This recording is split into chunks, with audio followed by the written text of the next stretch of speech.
अस्सलाम वालेकुम। मेरा पसंदीदा दुपट्टा वापस करने के लिए आपका बहुत बहुत शुक्रिया। और आगे लिखा है, क्या आप कल शाम 5 बजे आ सकते हैं? मैं हरप्रीत की आंखें चमक उठी। वो खुशी से झूमने लगा। उसकी धड़कनें तेज हो गईं।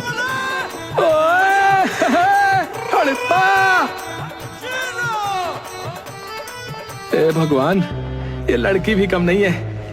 ओए हैप्पी ओए, इसके चक्कर में मत पड़ यार। सालिया आप मरेंगा तो मैनू भी मरवाएंगा। तू नहीं समझेगा ओए संजय, ये दिल का मामला है ओए। दिन भर हरप्रीत घर में बेचैन घूमता रहा। उसकी माँ भी हैरान थी कि उसके साथ आखिर हो क्या रहा है। जैसे ही शाम के 5 बजे वो तुरंत बॉर्डर की ओर दौड़ पड़ा। संजय भी उसके साथ था, लेकिन आधे घंटे तक वहाँ कोई नहीं आया। फिर 5:30 बजे सामने से एक लड़की आई। उसके सिर पर वही गुलाबी दुपट्टा था। वो बेहद खूबसूरत थी। हरप्रीत उसे देखता ही रह गया। जी आप जो है जी इतनी लेट क्यों हो गई? मैं तो 5 बजे ही आई हूँ। अरे मैं समझ गया, दरअसल ये टाइम जोन का चक्कर है। पाकिस्तान के 5 बजे मतलब हमारे यहाँ के 5:30। ये सुनकर दोनों हंस पड़े। वैसे आपका नाम क्या है? शमा, और तुम्हारा? ओ जी हरप्रीत जी, लेकिन ना लोग मुझे ना हैप्पी कहते हैं, हैप्पी। हैप्पी? हम सच में वैसे ही दिखते हो जैसा आपका नाम है, हैप्पी। आहो जी, आपका नाम भी आपको सूट करता है जी, समा। अब मुझे जाना चाहिए, कोई देख लेगा तो परेशानी हो जाएगी। अरे इतनी जल्दी? हम फिर कब मिलेंगे? कल। ठीक है, लेकिन समय का ध्यान रखना। हरप्रीत उसे जाते हुए देखता रहा।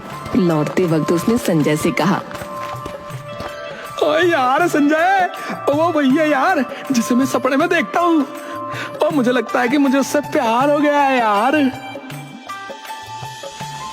क्या तेरा दिमाग तो ठीक है ना? यार वो पाकिस्तानी है, वो मुसलमान है। ओए तुम दोनों का कोई भविष्य नहीं है, समझा?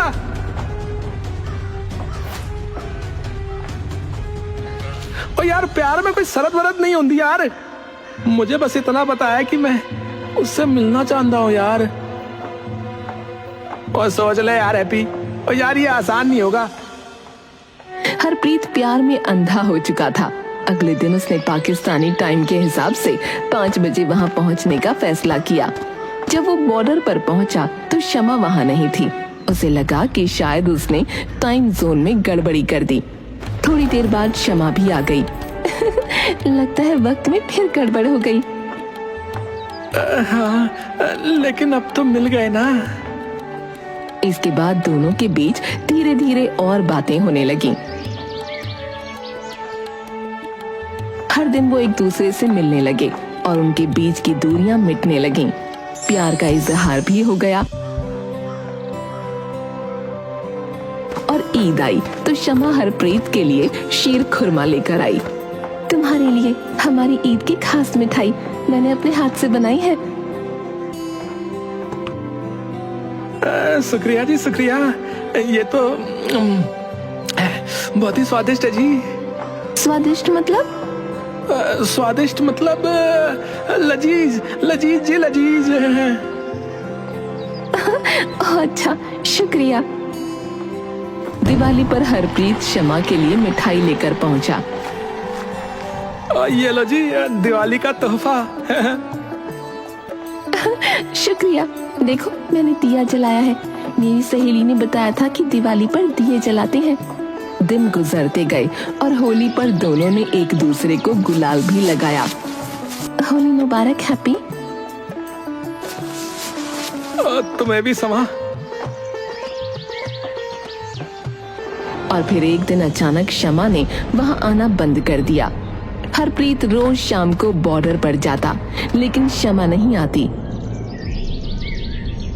एक हफ्ता गुजर गया, लेकिन शमा का कोई अता पता नहीं था। समा, कहाँ हो भाई तुम? आखिर ऐसा क्या हुआ कि तुमने आना बंद कर दिया? हैप्पी यार, अब छोड़ दे यार। और मैं तुझे धोखा दे गई। और वैसे भी तुम दोनों का कुछ होना नहीं था। वो पाकिस्तानी है और ऊपर से मुसलमान। और तुम्हें समझ क्यों नहीं आता भाई? और तो चुप रहे यार संजय। ओ यार, मुझे समझाने की जरूरत नहीं है यार। ये मेरा प्यार है यार, तुझे नहीं समझ आएगा। और मेरी समा मुझे धोखा नहीं दे सकती। वो वापस जरूर आएगी। हाँ, उसका दिल मानने को तैयार नहीं था कि शमा ने उसे धोखा दिया होगा। वो भागता हुआ फिर से बॉर्डर पर पहुंच गया, जहां वो हर बार शमा से मिलता था। वहां उसकी नजर अचानक एक छोटे से बच्चे पर पड़ी जो उसके पास आ रहा था। भैया, ये खत आपके लिए है। हरप्रीत ने थोड़ा घबराते हुए खत लिया। उसका दिल तेजी से धड़क रहा था। उसने खत पढ़ना शुरू किया। हैप्पी, मैं समा की दोस्त हूँ। मुझे ये बताते हुए बहुत दुख हो रहा है कि समा अब तुमसे नहीं मिल सकती। उसकी शादी हो चुकी है और वो इस्लामाबाद शिफ्ट हो गई है। ये पढ़ते ही हरप्रीत की आंखों में आंसू आ गए। उसका दिल एकदम टूट गया। वो वहीं बैठ गया जैसे सारी दुनिया अचानक खत्म हो गई हो। ओए समा, ओए तुम चली गई। ओए मुझे अकेला छोड़ के चली गई। ओए क्यों चली गई? ओए शमा की शादी की खबर ने हरप्रीत को पूरी तरह से तोड़ दिया था। उसने बॉर्डर पर जाना बंद कर दिया। वो दिन रात बस उदास रहता, न कुछ कहता, न किसी से मिलता। भाई, जिंदगी ऐसे नहीं कटेगी। ओ यार, शमा चली गई पर तेरा जीवन तो अभी बाकी है ना। और तुझे भी अब शादी कर लेनी चाहिए।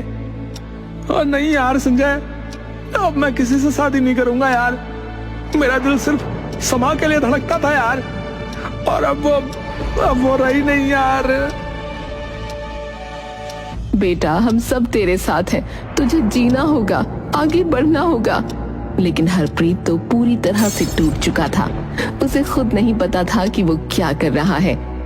एक दिन यूं ही भटकते हुए हरप्रीत फिर से उसी बॉर्डर पर जा पहुंचा। वो वहीं बैठ गया। उसकी आंखों से आंसू बहने लगे। तभी अचानक एक जानी पहचानी आवाज उसके कानों में पड़ी। हैप्पी। हरप्रीत ने सिर उठाया। सामने शमा को खड़ा देखकर उसके होश उड़ गए। समा, तुम यहाँ? हाँ, पर तुम यहाँ कैसे? तुम्हारी तो शादी हो गई थी ना? मेरी शादी? ओए, शादी तो तुम्हारी हुई थी ना। और तुम्हारी दोस्त का खत मिला था मुझे। या अल्लाह, मेरी शादी नहीं हुई है हैप्पी।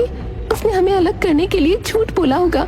जैसे संजय ने मुझे ये बताया था कि तुम्हारी शादी हो चुकी है और तुम मुंबई शिफ्ट हो गए हो।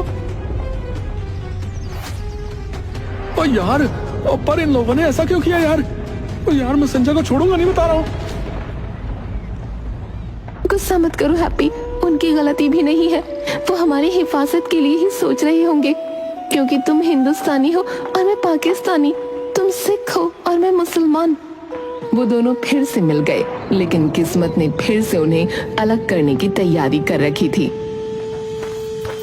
एक दिन जब हरप्रीत और शमा मिलने आए तो दोनों के देशों के सैनिकों ने उन्हें देख लिया। ये सरहद है, कोई मजाक नहीं। दोनों देशों के बीच कुछ भी हो सकता है और तुम लोग इस तरह बेफिक्र होकर मिल रहे थे। मुझे ये सब पता है साहब, लेकिन ये सरहद सिर्फ जमीन के टुकड़े बांटने का काम करती है, दिलों को नहीं बांट सकती। इस घटना के बाद दोनों के मिलने के रास्ते बंद हो गए। दोनों के पास अब बस यादें थीं। महीनों बीत गए और हरप्रीत को शमा से कोई खबर नहीं मिली। बेटा, भूल जाओ उसे। कैसे भूल जाऊं बेबे? मेरा दिल कहता है कि एक दिन हम जरूर मिलेंगे। उसी समय हरप्रीत को खबर मिली कि उनके गांव में एक शांति समारोह है, जिसमें दोनों देशों के नागरिक शामिल हो रहे हैं। हरप्रीत के मन में उम्मीद जागी कि शायद इस समारोह में उसे शमा से मिलने का मौका मिल सके। बेबे, मैं भी उस समारोह में जाऊंगा। शायद समा भी वहां मिल जाए। जा बेटा, भगवान करे तेरी उससे मुलाकात हो जाए। मेरे रब्बा, मेरे पुत्ती राखी करी। समारोह वाले दिन हरप्रीत वहां पहुंचा और भीड़ में इधर उधर देखने लगा। कुछ समय बाद उसे गुलाबी दुपट्टा दिखा। शमा भीड़ के बीच में खड़ी थी, जैसे उसे ही ढूंढ रही हो। दोनों की आंखें मिली और दोनों के चेहरे पर एक चमक आ गई। हैप्पी, मुझे लगा अब हम कभी नहीं मिल पाएंगे। और मैंने कहा था ना, प्यार में कोई शर्त नहीं होती। अब चलो मेरे साथ।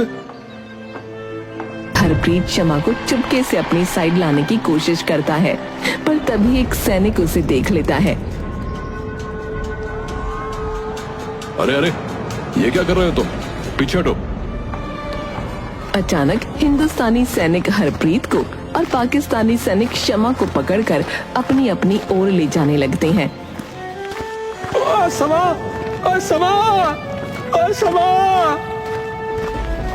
हैप्पी!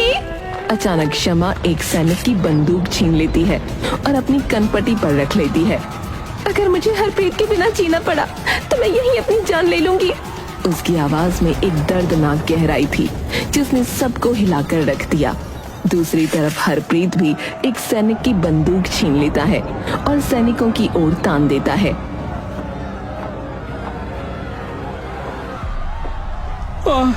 ओए, अगर समा में कुछ हुआ ना तो मैं तुम सबको खत्म कर दूंगा। ये देखकर दोनों तरफ के सैनिक बहुत चक्के रह जाते हैं। एक पल के लिए माहौल में सन्नाटा छा जाता है। फिर एक अफसर आगे बढ़ता है और इशारा करता है। ठहरो। इन दोनों का ये जुनून देखकर लगता है कि इन्हें मिलने देना ही सही होगा। वैसे भी आज के जमाने में सच्चा प्यार खत्म हो चुका है। जहां बाकी है वहां इसे पनपने दो। शमा और हरप्रीत एक दूसरे की ओर दौड़ते हैं और गले लग जाते हैं। चारों तरफ तालियां गूंज उठती हैं और कुछ यूं हैप्पी और शमा की लव स्टोरी की हैप्पी एंडिंग होती है।